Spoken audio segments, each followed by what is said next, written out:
Welcome back. This is Jennifer on your Community Connection Corner here on your Catholic station, Real Life Radio 1380, 94.9 FM. Joined today by the Father Beiting Appalachian Mission Center, Ruslyn, Sue, Dominic, and Cindy here joining me. So welcome back, guys. Thank you. And the first segment we talked about who you are, and now we want people to know how they can get involved. You know, we talk about the home improvement, and that's your biggest mission trip opportunity. And to go and help people fix up their houses is basically, you're not doing new builds. You're no new construction. No, just home repair. Home repair. Yeah. And it doesn't mean everybody has to know how to do home repair. Right. You need to come with an open and willing heart to do whatever's need to be done and put your best effort forward. Yeah, because I'm thinking, Jennifer, on a home improvement project, I'm not even allowed to do them at my own house. Bad things happen. But there are other opportunities to connect and get involved. And can you guys share some of those? Sure. We have a newsletter, Sue. You could talk about the newsletter. She publishes it and puts it together. Yeah, we have, 4 editions of the regular newsletter, and then we have 4 postcards, Christmas cards, that type of stuff. And each of the employees get the opportunity to write an article for it. They can put in, our needs and what their projects or their programs need, and we go from there. We have, I think, 5,700 on the database right now. Very good. So now if I want to sign up for the newsletter, how do I do that? You can go to the website, which is www.fbamc/ky.org. Dash. KY. Yeah. Okay. Thank you. Or you can call us, 606-638-0219, and we'll get you on there. Fantastic. And you guys are reaching out to social media as well, did you say? On Facebook? And yes. Are you tweeting yet? No.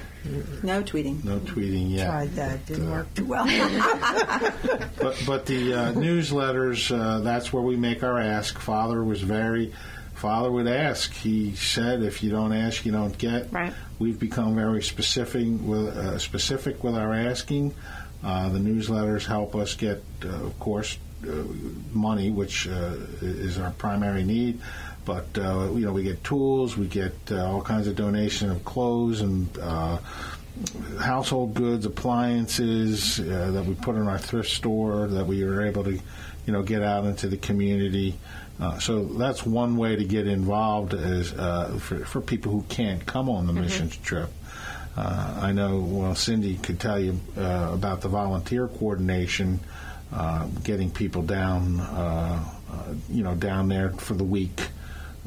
To set up these jobs. Yeah, we usually have groups. We can hold 2 groups of up to 30 people per week, and they arrive on Sunday and leave on Saturday. And those we refer to as our seasonal volunteers. And then we also have a summer internship program for 21 and older. The seasonal volunteers, the 1 week, is high school age and above. So we get youth groups, we get school groups, we get college groups, we get adult groups. The summer internship program is 10 weeks in the summer, and they're working with our volunteers and living in community. And then we have long-term volunteers that are committed for 1 year. And that would be based on what their skill is in helping our organization. And we've had seminarians volunteer, is that right? Yes. In the internship program, we've had several seminarians, and we'll have some more this summer as well. And that's just been wonderful, especially for the youth that are coming for the week, to just see that these are regular people, right. Like you're not anybody peculiar or unique, when you're in seminary or being called to be a priest. It's people just like you and I. So, if I'm not able to do home improvement, what other volunteer opportunities? What could you put me to work in? Well, we base our job assignments on the skills that I have no you're bringing. Well, You will when you come down. there's somebody in your group that might. Oh, As okay. long as one person does, they can lead that group. But we also have painting and cleaning, and we have the volunteers do home visits. With a skill. I mean, with a job. They'll have a job, and then that afternoon they'll do a home visit. So, we visit the local nursing home. You don't have to have a lot of skill. We can find a way to keep you busy. Now, when you say home visit, what do you do? What does a home visit entail? That's when the volunteers go to a home of somebody we've serviced in the past and visit with them. That is the whole intention. You're being present with them. They may pray together. They may talk, take a walk, whatever happens. And it's been a wonderful experience because the people in the eastern part of Kentucky are just wonderful, God-centered people. And, it's just a blessing for everybody involved. And it means so much to them when people come and visit. I know you've all told me several times that that the people who receive assistance are so touched that someone would drive and come all the way and give of their time to help. And that, if anything else, is provides hope, right, and makes you see that God is present in the world and active in your life. Sometimes it's more of an impact on those people visiting than the people right, that are being visited. And you mentioned about not having skills. Sometimes we get younger folks and sometimes even older folks who are limited in their skills, and we'll put them to work maybe sorting in the thrift store or something like that. And again, it's something I always emphasize because we will meet with the volunteers. We try to keep Father's legacy, which is meeting with the volunteers, having a meal with them, spiritual reflection, what's going on. Most of them have their own spiritual program, but we try to see how it's impacted them. But I will say it quite often is the smallest, most menial job you do here is going to impact the poor somehow. You may never know it. You may never know who that person is. It may not. It may happen. That impact may not be 10, 12 years down the road. But whatever you do is helpful and meaningful to the area that we're serving. Cindy, you didn't mention the long-term volunteer. Oh, you did. Oh, I didn't. Sorry, I missed that.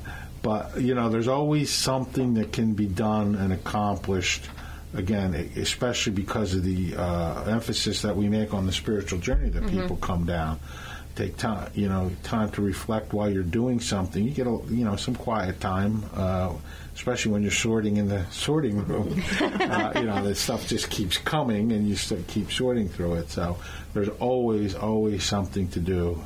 And as I said, it makes an impact on the volunteers that come. They go back and they're different people when they get back into their communities, and that's one of the things that Father always would emphasize. When you get back, it doesn't stop.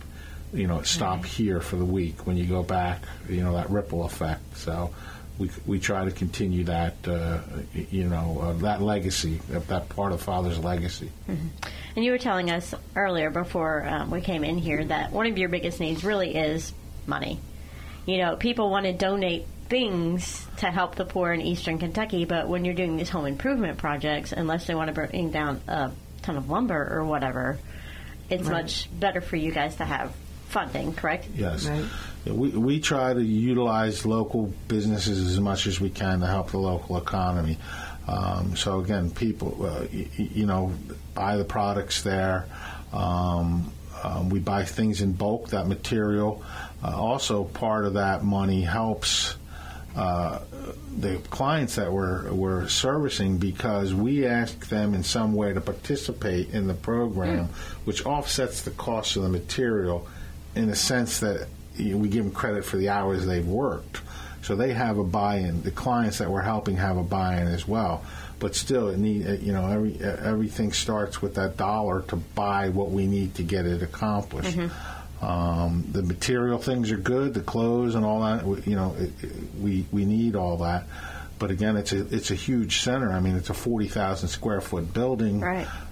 We have, I think, 10 full-time employees and 4 part-time employees, and we have to maintain the volunteer quarters.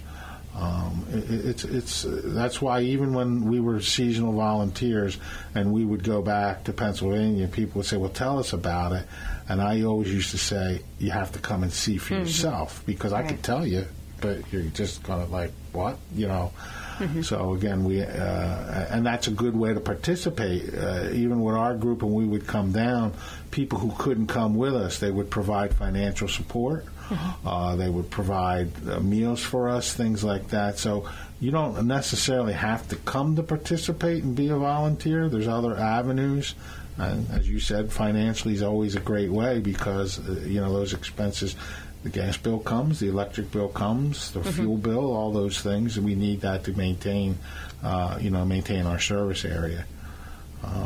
You can go to our website to donate. We can take donations online, and there's also our address there in Louisa. People, feel more comfortable to send checks. And they can just call you up and come down and see. Sometime, just come for a tour. We can't come for a whole week or whatever, but we want to see what you're all about, and you guys are more than happy to host visitors, Absolutely. right? Yes. Yep. And we also tried to send volunteers to other parishes in the diocese. We've been successful with that for the last year, especially, and coming into this year. So we do send them to remote locations, not just Lawrence and Martin County. So again, it's another way to participate is to go to these other areas of Eastern Kentucky. And the website again is fbamc-ky.org. Yes. That's it. Fantastic. Well, and your phone number again? 606-638-0219. Okay, one more time. 606-638-0219. Well, it's been a pleasure having you guys. Thanks for having us. Thank you. It's been Looking great. forward to having you on Diocese Live every month, and people can check you out on Facebook. Yep. Right. Thanks. Thank you. This has been your Community Connection Corner here on your Catholic station, Real Life Radio 1380 and 94.9 FM.